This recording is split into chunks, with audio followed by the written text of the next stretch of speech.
கண்ணியத்திற்கும்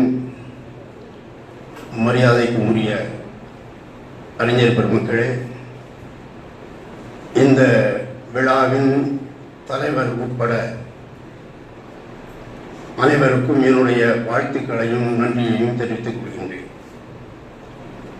தலைநகர் தமிழ்ச்சங்கம் குருமகா சன்னிதானம் பூஜித குரு பால பிரஜாபதி அடிகளார் அவர்களுக்கு சமத்துவ ஞானி என்ற விருதை வழங்குவதற்காக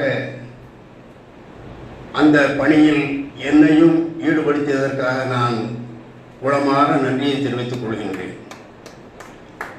உண்மையில் சொல்ல வேண்டும் என்று சொன்னால், இந்த மகா குரு அவர்கள் சமத்துவத்தையும்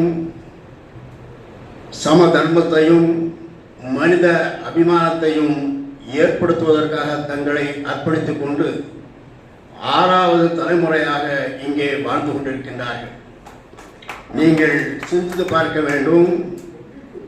குறைந்த காலத்திட்டத்தில் 1809வது வருஷத்திலிருந்து 1851வது வருஷம் வரை குறைந்த காலகட்டத்தில் வாழ்ந்த அவர்கள் எவ்வளவு பெரிய சிரமங்களை எல்லாம் தாண்டி சிறைக்கெல்லாம் போய் சிறையுடைய தொல்லைகளெல்லாம் பட்டு சிறைக்கு யார் அனுப்பி வைத்தார்களோ அவர்களே அவர்களின் காலில் விடக்கூடிய அளவிற்கு தங்களை உயர்த்தி கொண்டு இன்றளவு மட்டுமல்ல இந்த உலகம் உள்ளளவும் அவருடைய வாழ்க்கையை சொல்லிக்கொண்டே இருக்கும். இந்த 6வது தலைமுறை அல்ல, இன்னும் பல தலைமுறைகள் அவர்களை சொல்லிக்கொண்டே இருக்கும். அந்த அளவிற்கு சமத்துவ ஞானியாக இன்றைக்கு வழங்கிக் கொண்டிருக்கின்ற அவர்கள் இன்னும் அவருடைய வாரிசுகள் சமத்துவத்தை நிலைநாட்டுவார்கள்.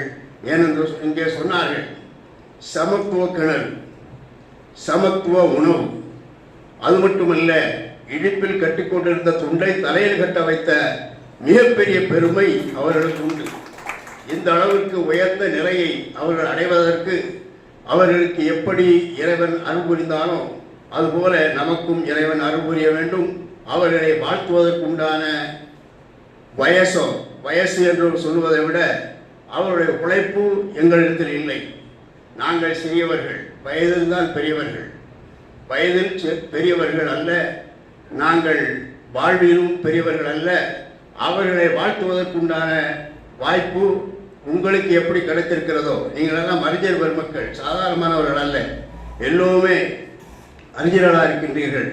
அவர்களை இந்த நல்ல நேரத்தில் ஆசி பெறுவதற்காக அவர்களை வந்து கண்டு ஆசி பெறுவதற்காக வந்தது போல எண்ணி நான் அவர்களை வாழ்த்தி விடைபெறுகிறேன். எல்லோருக்கும் எனது இனிய வாழ்த்துக்கள்.